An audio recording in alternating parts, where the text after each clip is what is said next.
All right, so if anybody's watching this on YouTube, which I doubt there's many people that watch it on YouTube, this is going to look a little different on the screen because I got a projector and I got it mounted to the ceiling, and it's like super huge on the ceiling, so I have to write a little bit smaller on here. So I'm not going to go all the way down to the bottom. That's why I got these two green lines right here, just to show me where it fits on the wall that I'm shining the projector on. So anyway, that's why it looks so weird today. This thing is called two-dimensional figures. Right? You can write that down if you want, the title of the lesson. I just didn't do it. First thing we're going to talk about is a circle. This is not the first time we're going to talk about it, or it is the first time, but it's not the last time we're going to talk about a circle. We actually have a whole entire chapter. I think it's towards the end. I forget what chapter number it is, but it's towards the end. We have a whole entire chapter just talking about circles. You wouldn't believe how much there is to know about something as simple as a circle. All right. So, but we're not going to get super into it today. We're just going to talk about it briefly, and then we'll talk about some other figures, okay, that are not circles. So the definition, I'm not even going to write it down, but I'll read it to you. The definition of a circle says it's the set of all points in a plane that are a given distance from a given point. Right? What in the world does that mean? Well, a given point, here's a given point right there. It says it's the set of all the points that are a given distance from this point. So here's a given distance, let's say right there. So there's a distance from that point, okay? But it's all the points that are that distance from here. Is this point right here the only point that is that distance from the center? Or I gave it away. I was going to save that for later. But from this point right here, we'll call it C. C for center, okay? We'll call this point B. Is this the only point that is that distance away? Like, for instance, if that was like 10 feet, okay? Is this the only point in existence that's 10 feet away from C? No, it's not. What's another point? Let's copy this. I think I can angle it. I'm not going to do a couple of these because I don't think it's going to be... Let's do this. Yeah, there we go. It does work. All right, but I'm going to put this... Oops. It's overlapping. There we go. All right. What about that distance right there? How far is that away from C? It's 10, okay, if I made it 10. All right, let's do another one. What if I went like this? And I put it there. How far is that away from C? 10. Getting the idea? Come on. Come on. Had to make everything smaller so it's even harder to grab onto it. What's that distance away? We'll do a couple more. Is that all right? Make it angle about like that. Thank you. I was wondering if somebody would answer the question before I asked it. And then we'll do, this will be the last one. This will be 10 away. All right?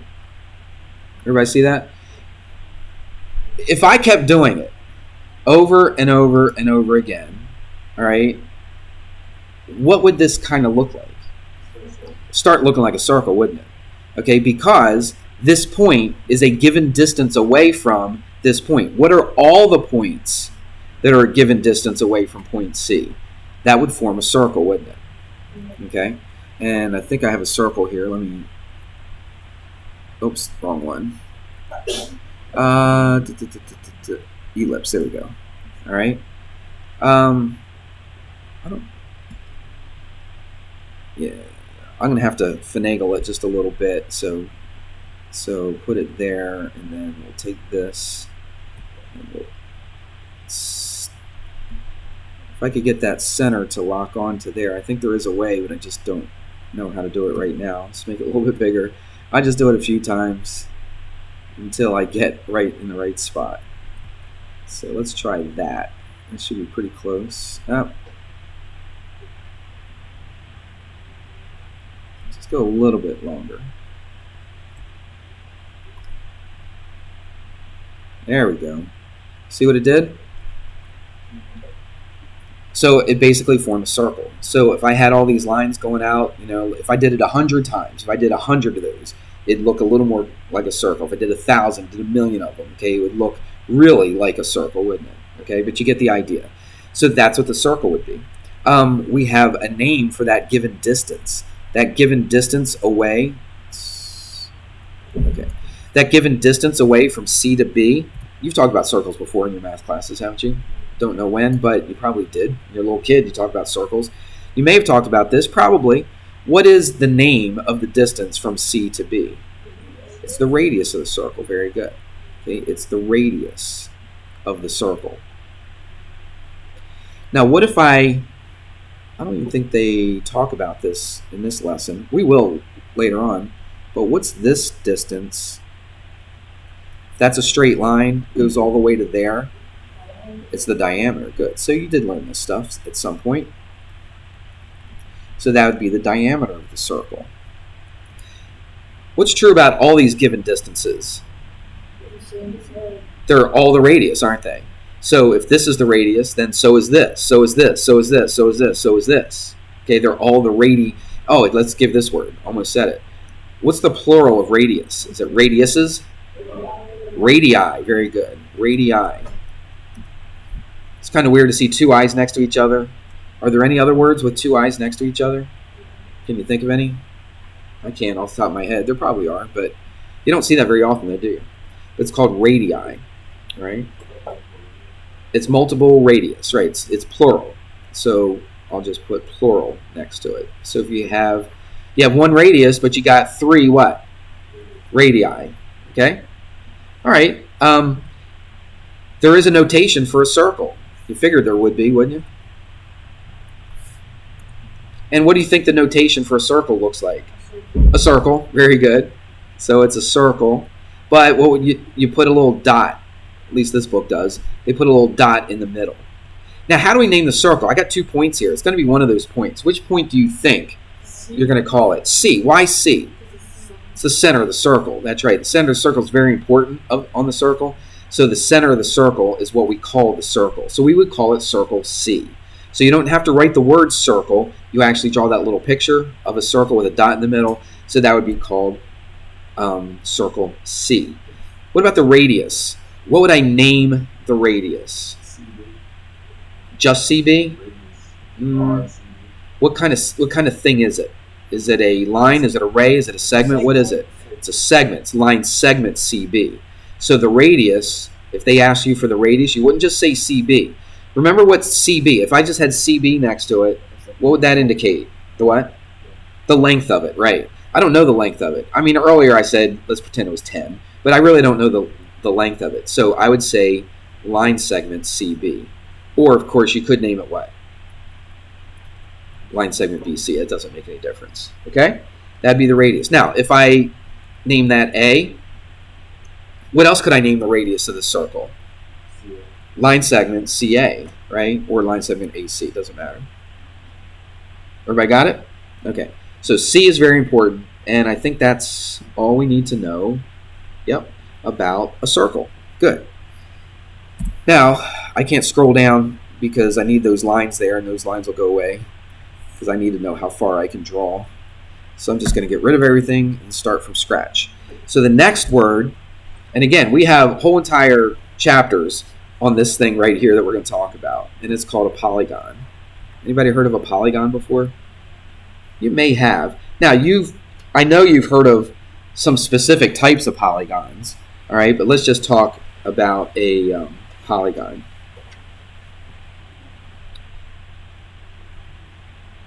The definition, it's got a word in there that kind of bothers me a little bit, but I'll read what the definition says. It says it's a simple, closed curve. That's the word that bothers me. Curve that consists only of segments. So they kind of made up for it. Curve, we think, is what? Like a circle, right? It's curved, right? It's rounded, all right? So when I think of curve, that's what I think of. But it says that it's a closed curve, but it consists only of segments. So segments have to be what? Straight lines, right? They got to be straight. So a polygon cannot be curved. So let me do this. I've got this thing right here. It says polygon, and I can make it whatever. Let's make it like 6 sides. There we go. So there's a polygon. And just move it like this. Now, just because it has 6 sides doesn't mean every polygon has 6 sides, but it is a closed figure, right? There's no openings in it. Everybody see that? And all the sides are straight segments, line segments. That's basically what a polygon is. And you could have other polygons as well. Let me do another polygon. Let's do this. Click this. Let's go 3. So you do know a name for this. What's a name for a 3-sided polygon? A triangle, right? Do you know how many sides did I say this has? 1, 2, 3, 4, 5, 6. Anybody know what that's called? It's called a hexagon. Very good. Yeah, it's called a hexagon. I don't think. Let's see. Yeah. We're going to talk about that in just a minute. All right. So these are polygons. Let me just talk about a couple of these things. This right here is called the side. So the line segments are called the sides of the polygons. Okay, that's a side, that's a side, that's a side, and so forth. Now, where they come together, we've already talked about this word. You probably could take a guess, an educated guess, and figure out what that point is. What do you think? It's called the vertex. Very good. It's called the vertex of the polygon. Oops, vertex of the polygon. All right. So if I ask how many sides, that's how many line segments there are. Notice there's angles in here as well. Agreed? There's angles in there. So we have angles inside of there. We got a vertex. We got sides. If there's 6 sides, how many angles are there going to be? It's going to be 6 angles. If there's 3 sides, how many angles? 3 angles. Everybody good? Yeah. Let's talk about this. This one right here, I actually made so that it was, I'll tell you what, I'm going to do this. What if I put a little tick mark here, here, here, here, and here? So all 6 of those sides have tick marks. What does that mean? It means they're all congruent to each other. They're all the same size, right? Every size. So we have a name for that. Okay, when all the sides have the same length, we have a name for that, and it's called equilateral. Equilateral. Right, you kind of see the word equal in there a little bit, right? EQU anyway. So equal, and then lateral means sides, so it means equal sides. When you have an equilateral polygon, you're going to have a theorem or a postulate later on. It's probably a theorem that says this, but I'm going to tell you right now. If all 6 sides are equal, tell me what you think might be true about all the angles. All the angles are going to be equal too. So if I put one arc on each of them, what does that mean about all of those angles? They're also equal to each other, okay? So if all the sides are equal, it's called an equilateral polygon. If all the angles are equal, it's called a what do you think? All the angles are equal? Angular, okay? It's called an equiangular polygon. If both of these things are true, if both of them are true, then it's called a regular polygon. So if it's equilateral and it's equiangular, then it's called a regular polygon.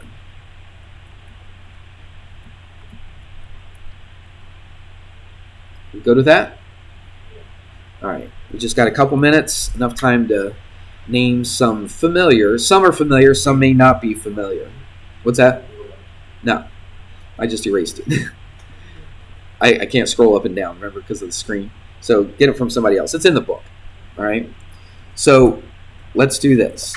Let's list certain sides up to 12, and then we're going to give the name for the polygon. All right. Can you have a polygon with 2 sides? No, because you couldn't close that you couldn't close it, right? And if you did close it, that would be a 3rd side. So what's the smallest number of sides you could have on any polygon? 3. So if you had 3 sides, we already talked about this. What do we name a 3-sided polygon? A triangle, all right? That's what we're going to do. We're just going to name up to a certain point. What if you had 4 sides? What do you call that? I heard square. I heard quadrilateral. It is a quadrilateral. Now, why could I not say square?